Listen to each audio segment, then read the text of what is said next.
Frelis, bienvenidos a una nueva entrega de su querida sección de datos perturbadores. En esta ocasión hablando sobre la película de Chip and Dale. Disfrútenlo, ya llegamos. Y esto es Al Freli.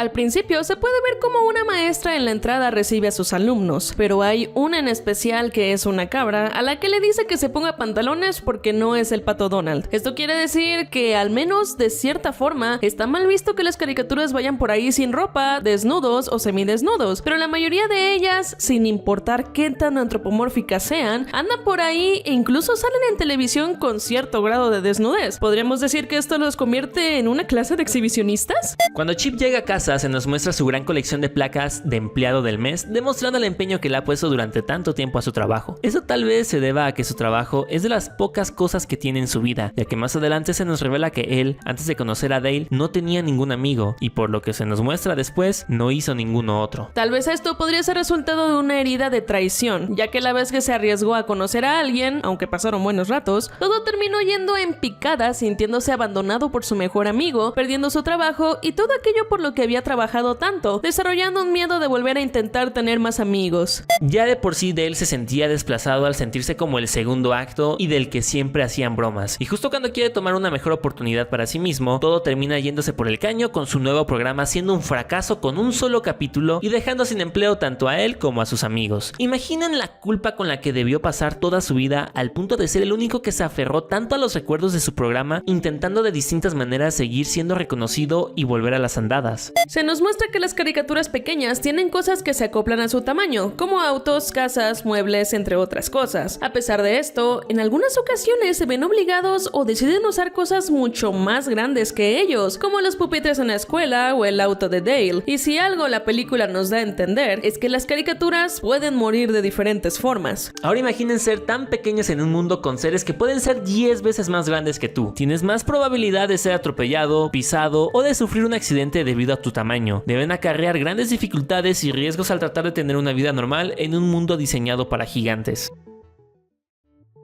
Uno de los personajes más característicos que aparece es Lumière de La Bella y la Bestia. Lo peculiar de él es cuando le ofrecen un billete y accidentalmente lo quema para después decir que en realidad lo necesitaba. Esto debe ser un problema recurrente al tener fuego en las extremidades y en la cabeza, debiendo tener mucho cuidado en lo que toca o a quien toca, ya que por el contexto realista en el que se nos pone a este personaje, sus características físicas debieron acarrear muchos problemas con ello, destruyendo sus propias pertenencias o incluso hiriendo a las personas que aprecia. Cuando Chip va de regreso del trabajo, saluda a una casa animada a la que llama señora casa. Ella está posicionada como el resto de las viviendas, formando parte del vecindario. Se alcanza a ver que solo posee ojos y boca, entonces podemos deducir que no puede moverse del lugar y que simplemente fue construida ahí, destinada a ver a los demás vivir sus vidas, yendo al trabajo, a la escuela, saliendo con amigos, mientras lo único que ella puede hacer es observar y saludar. Está condenada a estar viva y consciente, sin poder disfrutar de ello y solo ver a los demás hacer lo que ella nunca podrá. Monty menciona que gastó más en queso de lo que puede pagar, estando endeudado con una pandilla. Después le jura a Chip que ya lo dejó y que hace mucho que no lo huele. Todo esto de manera muy alterada. Y creemos que es bastante obvio que el queso oloroso hace referencia a las drogas, por lo que quiere decir que Monty es un adicto. Es probable que después de que el programa fuera cancelado, de alguna manera Monty terminó cayendo en el queso, comprando cada vez más, teniendo que recurrir a préstamos con mafiosos para poder seguir saciado, cayendo tan bajo que gracias a su imposibilidad de dejarlo, fue condenado al horrible proceso de piratería. Al final,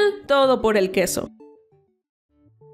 Cuando van a la calle Main en busca del queso oloroso, Dale dice que, aunque todo parezca inofensivo, es solo una fachada para los verdaderos negocios, entre los que menciona venta ilegal de armas, números de seguro social robados y peleas de títeres. Esto se comprueba cuando va a la tienda de quesos y les muestra el escondite de quesos olorosos. Entonces, podemos suponer que toda caricatura que ahí ofrece sus servicios y productos tiene un negocio secreto sobre algo ilícito, aprovechándose de su colorido y animado físico para ocultar su verdadera cara. Incluso, esta ventaja podrían usarla varias caricaturas caricaturas para salirse con las suyas en otros aspectos de su vida. El enfrentamiento de Nick Jr. por la búsqueda de Peppa se menciona que fue muy violento y que todas las caricaturas atacaron al punto de que Paw Patrol dejó estéril a un oficial. Pero, ¿cómo es que todo terminó así? Ya que la mayoría de las caricaturas de Nick Jr. son de alguna manera niños. O sea que la policía se enfrentó violentamente con niños, teniendo ellos la necesidad de defenderse, lo cual pudo resultar terriblemente mal, teniendo en cuenta que los policías, además de estar entrenados, tienen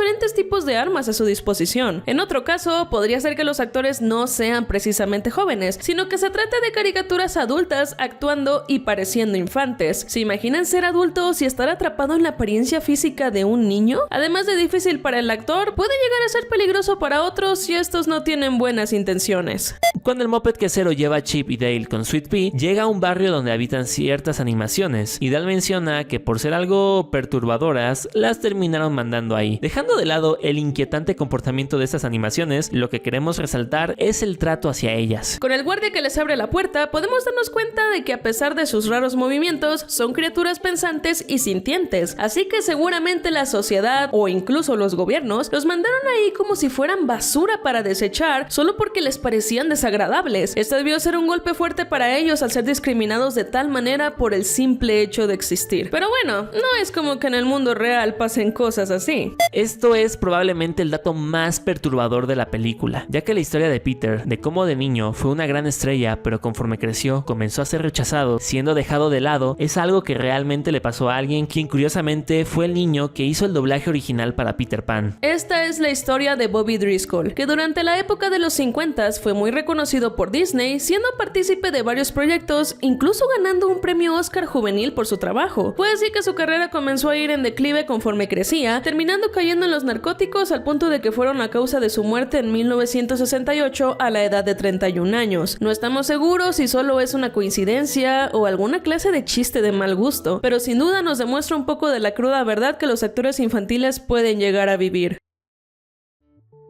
Durante la fiesta del programa de los rescatadores, se nos insinúa que entre Zip y Gadget hay algo romántico, lo cual más adelante se nos confirma cuando Monty le dice a Chip que están casados y con 42 hijos. Pero dejando de lado por un momento que se trata de caricaturas, ¿cómo es que pudieron reproducirse si Gadget es un mamífero y las moscas son ovíparas? Es probable que uno o incluso ambos tuvieron que someterse a algún proceso médico para poder tener a sus hijos, y si no es así, Gadget tuvo que poner huevecillos de alguna manera, ya que eso explicaría la gran cantidad de retoños. Aún así no se sabe por todo lo que tuvo que pasar tanto física como mentalmente para hacer algo así, pero sin duda todo fue gracias a... ¡el poder del amor!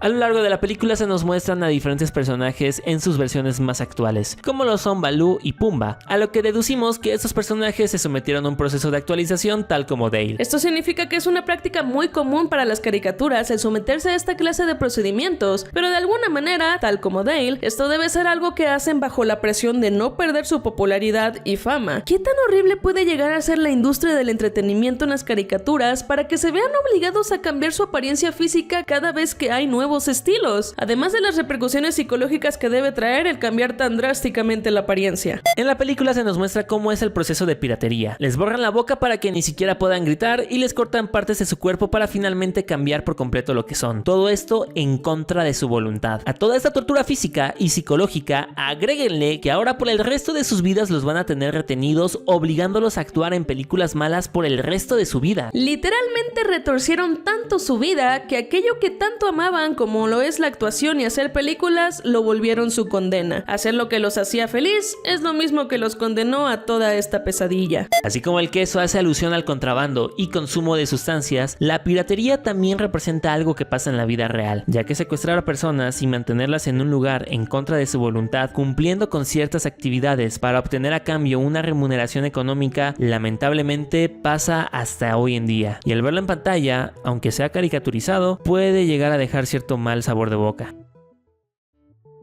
Cuando los policías están en la casa de Monty, se ve como el comandante corta una parte de su mano para tomar evidencia de una huella como si nada, y al final, cuando está encerrado, se ve como toma partes de su cabeza para lanzarlas a la pared. Y claro, se nos muestra claramente que es de plastilina y que por eso mismo estas prácticas no le causan ningún dolor físico. Pero puede ser que a causa de esto, el comandante haya terminado por perder valor e interés a su físico, sin importarle lo que pueda llegar a pasar o cuántas partes de sí mismo pueda llegar a perder. Esto nos hace preguntarnos qué tanta carga emocional debe ser el no sentir ningún tipo de dolor para utilizar partes de ti mismo sin ningún remordimiento. Cuando se nos muestra el proceso de pirateo, se ve cómo le borra la boca a las caricaturas para que no griten, pero más adelante, cuando Sweet Pete secuestra a Chip, lo amenaza con borrarlo por completo. La manera en cómo lo dijo nos hace pensar que esta no es la primera vez que amenaza a alguien, por lo que puede ser incluso que ya antes lo haya hecho. ¿Quién podría imaginar que algo como un borrador pudiera ser un arma tan peligrosa? Ya que al borrar a una caricatura no quedaría ninguna marca de él, casi como si nunca hubiera existido, además de que no habría pruebas para inculpar. Esta es una manera bastante inquietante para morir.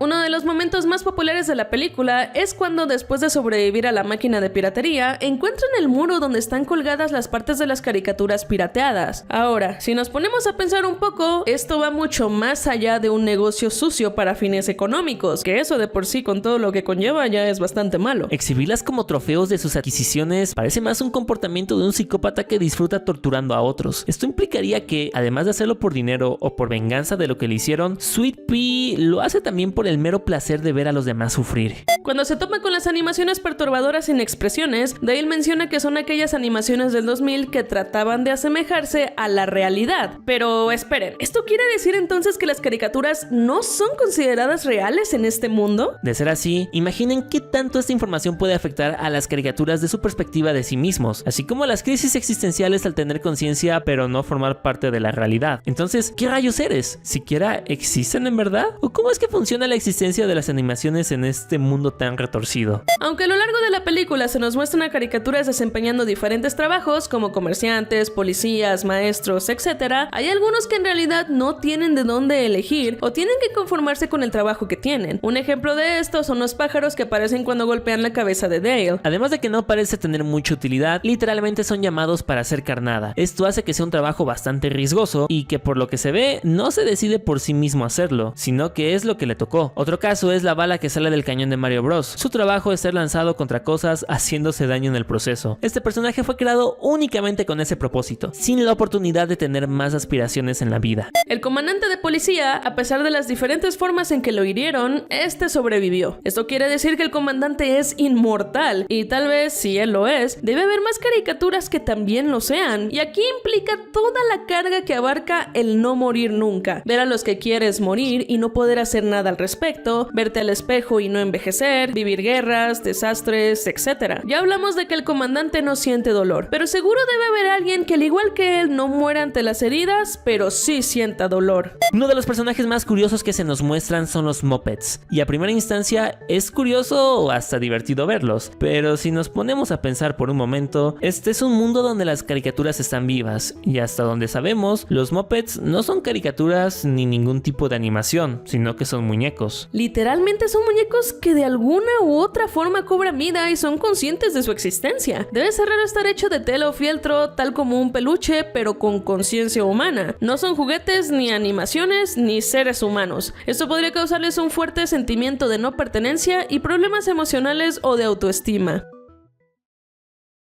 Y bueno, friendlies, hasta aquí vamos a dejar el video del día de hoy. Acá abajo en los comentarios díganos qué les pareció estos datos perturbadores, porque particularmente esta película sí tiene bastante material perturbador.